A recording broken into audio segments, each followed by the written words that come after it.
Guys, tadi gue habis baca-baca tentang materi yang tadi di kelas kognisi sosial. Nah, materinya itu menarik banget deh, coba lihat deh.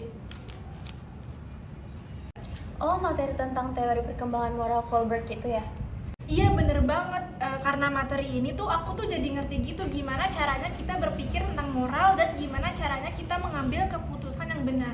Tapi aku masih kurang paham deh. Tadi kan dijelasin kalau dalam teorinya itu ada 3 tingkatan utama. Terus masing-masing tingkatan itu dibagi lagi jadi 2 tahap kan ya?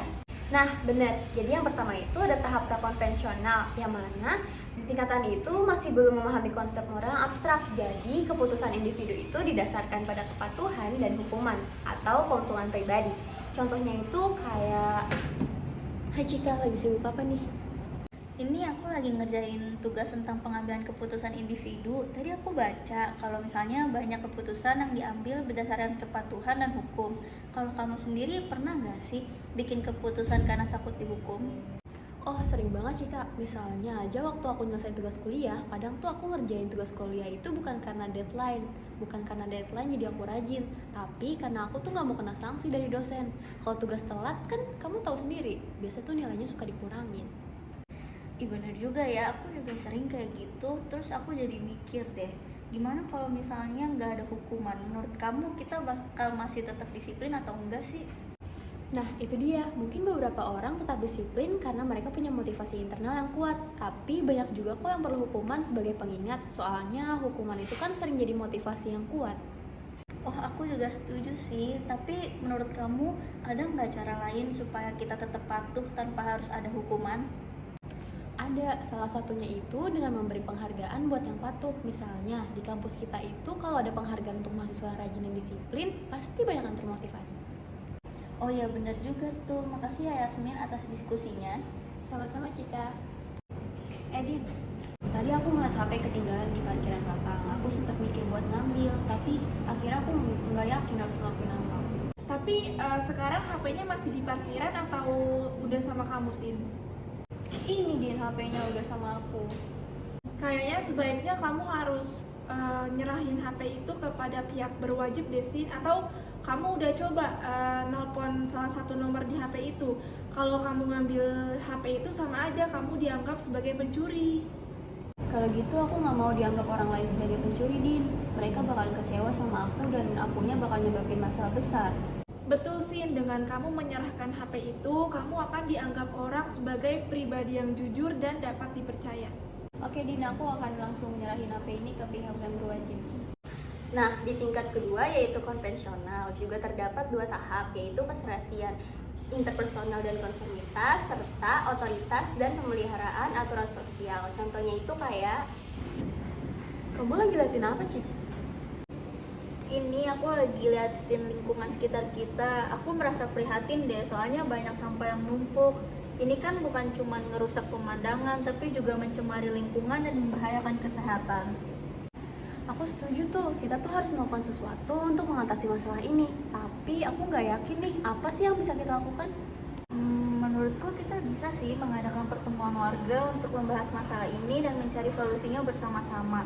Kita juga bisa kok ngajak semua warga untuk berpartisipasi dalam kegiatan membersihkan lingkungan dan menjaga kebersihan lingkungan.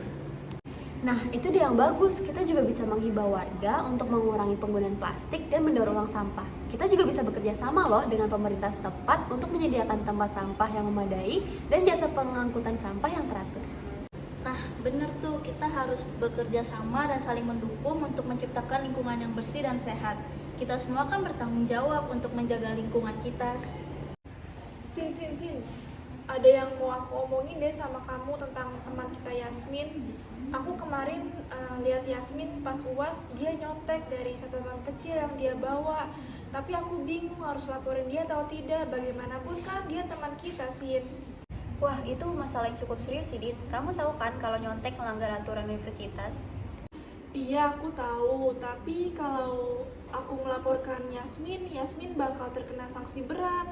Atau bahkan dia bisa dikeluarin dari kampus. Aku malah jadi nggak tega kalau harus melaporkannya. Iya sih benar, tapi kita kan juga harus mematuhi aturan yang ada di kampus. Aturan juga dibuat dengan alasan yang baik, biar pas ujian semua mahasiswa bersaing secara adil dan jujur. Jadi menurut kamu aku harus laporin Yasmin ke dosen? Iya Din, menurut aku sih kita harus ngelaporin karena ini bukan cuma masalah pribadi antara kita dan Yasmin. Dan kalau ini dibiarin, bisa-bisa orang lain ikut mencontek dan kualitas pendidikan kita jadi turun. Iya Yasin, kamu benar. Oke deh, kalau begitu nanti aku akan ngomong dulu ke Yasmin dan melihat apakah dia ngakuin kesalahannya atau tidak. Kalau tidak, aku baru melaporkannya kepada dosen. Nah, itu ide yang bagus. Dengan begitu kita memberikan Yasmin kesempatan untuk memperbaiki kesalahannya, tetapi tetap mematuhi aturan yang ada. Oke, makasih Yasin. Kamu udah bantu aku untuk melihat dari sudut pandang yang lebih luas. Mematuhi aturan memang penting demi kebaikan kampus kita. Oh, kalau tingkat terakhir itu yang pasca konvensional ya, yang individunya sudah memiliki prinsip moral yang kuat dan bertindak sesuai dengan prinsip tersebut meskipun bertentangan dengan moral atau aturan sosial yang ada. Iya betul, jadi ada 2 tahap pada tingkatan ini. Yang pertama itu ada orientasi kontak sosial dan kedua itu ada prinsip etika universal. Nah, di tahap 5 ini, individu paham bahwa aturan dan norma sosial dibuat untuk kebaikan mereka bersama dan mereka mematuhinya karena ingin berkontribusi pada masyarakat. Sedangkan di tahap 6 ini, individu itu memiliki prinsip moral yang universal seperti keadilan dan kesetaraan. Individu juga bertindak berdasarkan prinsip moral tersebut, bahkan ketika bertentangan dengan aturan atau norma yang ada. Seperti di bawah ini contohnya. Din, aku lihat Instagram kamu ikut volunteer kegiatan mengajar anak jalanan ya? Iya sih, aku baru ikut itu sekitar 1 bulan yang lalu kayaknya deh. Oh, kenapa kamu putusin buat ikut kegiatan sosial itu, bukan nggak dibayar ya? Iya, nggak dibayar sih, tapi kan kita sebagai manusia kan setidaknya harus saling membantu dan saling tolong-menolong kan.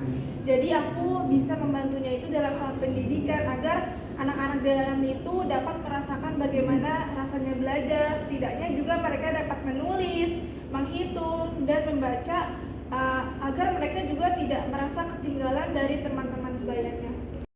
Tapi bukannya kamu bisa gunain waktu luangnya buat hal yang lebih menyenangkan? Iya sih, tapi menurutku penting juga untuk melakukan sesuatu yang bermanfaat bagi orang lain. Aku juga ingin memperbaiki pendidikan di Indonesia menjadi lebih baik agar anak-anak seperti mereka itu tidak mudah merasa dibodohi. Aku juga lebih puas untuk mengikuti kegiatan ini daripada kegiatan yang kurang bermanfaat bagi diriku. Wah, aku kagum sama pemikiran kamu, Din. Tapi apa kegiatan sosial ini nggak mengganggu kegiatan belajar kamu di kampus?